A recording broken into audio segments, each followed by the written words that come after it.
ଈଶ୍ୱରଙ୍କଠାରେ ବିଶ୍ୱାସ। ଉତ୍ତର ଆମେରିକାରେ ନାଏଗ୍ରା ନାମକ ଏକ ଜଳପ୍ରପାତ ଅଛି।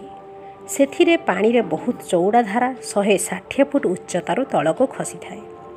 ପ୍ରପାତ ନିକଟରେ ଠିଆ ହେଲେ ଜଳର ଗର୍ଜନ ଭୟଙ୍କର ମନେ ହୁଏ।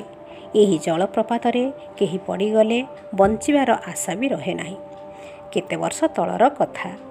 ଏକ ତାର ଉପରେ ଚାଲି ନାଏଗ୍ରା ପ୍ରପାତ ଅତିକ୍ରମ କରିବେ ବୋଲି ଜଣେ ଆମେରିକାନ ପହିଲମାନ ଘୋଷଣା କଲେ। ନାଏଗ୍ରା ପ୍ରପାତର ଗୋଟିଏ ତଟକୁ ଅନ୍ୟ ତଟ ପର୍ଯ୍ୟନ୍ତ ଠିକ୍ ପ୍ରପାତ ଉପରେ ଉଡ଼ାଜାହାଜ ସାହାଯ୍ୟରେ ଏକ ତାର ଟଣାଗଲା। ପହିଲମାନ ଯେଉଁ ଦିନଟି ନିର୍ଦ୍ଦିଷ୍ଟ କରିଥିଲେ, ସେହିଦିନ ତାଙ୍କର କୌଶଳ ଦେଖିବା ସକାଶେ ସେଠାରେ ପ୍ରବଳ ଭିଡ଼ ଲାଗିଗଲା। ଈଶ୍ୱରଙ୍କ ନାମ ନେଇ ସେ ତାର ଉପରେ ଚାଲିବା ଆରମ୍ଭ କରିଦେଲେ। ସେ ଧୀରେ ଧୀରେ ତାର ଉପରେ ଚାଲି ପ୍ରପାତର ଅପର ତଟରେ ପହଞ୍ଚିଗଲେ। ଅପର ତଟରେ ପହଞ୍ଚିବା ପରେ ଭିଡ଼ ତାଙ୍କର ପ୍ରଶଂସାର ଚିତ୍କାର କରି ଉଠିଲା। ଅନେକ ଦର୍ଶକ ତାଙ୍କୁ ପୁରସ୍କାର ଦେଲେ। ଅପର ତଟରେ ପହଞ୍ଚି ସେ ଲାଉଡ଼ ସ୍ପିକରରେ ଈଶ୍ୱରଙ୍କୁ ଧନ୍ୟବାଦ ଦେଲେ ଓ ଭିଡ଼କୁ ପଚାରିଲେ, ଆପଣମାନେ ମୋତେ ତାର ଉପରେ ଚାଲି ପ୍ରପାତ ଅତିକ୍ରମ କରିଥିବାର ଦେଖିଥିଲେ ତ? ଭିଡ଼ରୁ ଉତ୍ତର ମିଳିଲା, ହଁ। ସେ ଦ୍ୱିତୀୟ ପ୍ରଶ୍ନ ପଚାରିଲେ, ମୁଁ ଏହି ତଟରୁ ଅପର ତଟ ପର୍ଯ୍ୟନ୍ତ ସେହିପରି ଅତିକ୍ରମ କରିପାରିବି କି? ଭିଡ଼ରୁ ଉତ୍ତର ମିଳିଲା, ହଁ। ସେ ତୃତୀୟ ପ୍ରଶ୍ନ କଲେ, ମୁଁ ନାଏଗ୍ରାକୁ ଏହିପରି ଅତିକ୍ରମ କରିବା ସମୟରେ ଆପଣମାନଙ୍କ ମଧ୍ୟରୁ କେହି ମୋ କାନ୍ଧ ଉପରେ ବସିପାରିବେ କି? ଏହି ପ୍ରଶ୍ନରେ ଭିଡ଼ରେ ନୀରବତା ଦେଖାଯାଇଥିଲା। ପ୍ରପାତ ପାରି ହେବା ବେଳେ ତାଙ୍କ କାନ୍ଧ ଉପରେ ବସିବା ଲାଗି କେହି ସମ୍ମତି ଦେଲେ ନାହିଁ।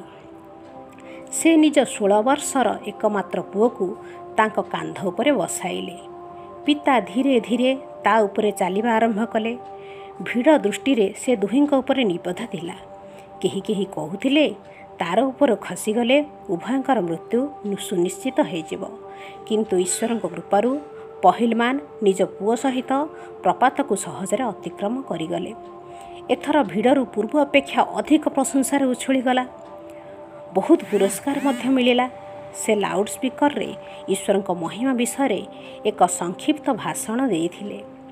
ମୋର ଯୋଗ୍ୟତା ବା ସଫଳତା ଉପରେ ଆପଣମାନଙ୍କର ବିଶ୍ୱାସ ନଥିଲା, ତେଣୁ ଆପଣମାନଙ୍କ ମଧ୍ୟରୁ କେହି ମୋ କାନ୍ଧ ଉପରେ ବସିବାର ସାହସ କଲେ ନାହିଁ।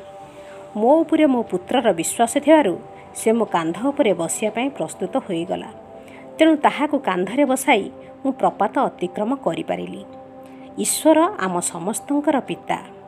ମୋ ପୁତ୍ରର ଯେପରି ମୋ ଉପରେ ବିଶ୍ୱାସ ଅଛି, ଠିକ୍ ସେହିପରି ପରମପିତା ପରମେଶ୍ୱରଙ୍କ ଉପରେ ଯଦି ଆପଣମାନଙ୍କର ବିଶ୍ୱାସ ରହେ, ତେବେ ମୋ ପୁତ୍ର ମୋ କାନ୍ଧରେ ବସି ପ୍ରପାତ ଅତିକ୍ରମ କରିପାରିଲା ଭଳି ଆପଣମାନେ ମଧ୍ୟ ସାଂସାରିକ ଦୁଃଖ କଷ୍ଟରୁ ପାର ହୋଇଯିବେ। ଈଶ୍ୱରଙ୍କ ଉପରେ ଦୃଢ଼ ବିଶ୍ୱାସ ରଖନ୍ତୁ ଓ ପରିଶ୍ରମ କରନ୍ତୁ। ଈଶ୍ୱର ଆପଣଙ୍କୁ ନିଶ୍ଚୟ ସାହାଯ୍ୟ କରିବେ। ବିଚାର କ୍ରାନ୍ତି ଦୂତ ୟୁଟ୍ୟୁବ୍ ଓଡ଼ିଆ ଚ୍ୟାନେଲକୁ ସବସ୍କ୍ରାଇବ୍ କରିବା ସହ ପରବର୍ତ୍ତୀ ଭିଡ଼ିଓ ପ୍ରାପ୍ତ କରିବା ପାଇଁ ବେଲ୍ ଆଇକନ୍ ଦବାନ୍ତୁ ଏବଂ ବିଚାର କ୍ରାନ୍ତି ଦୂତ ଓଡ଼ିଆ ଫେସବୁକ୍ ପେଜ୍ ସହ ଯୋଡ଼ି ହୁଅନ୍ତୁ। ଧନ୍ୟବାଦ।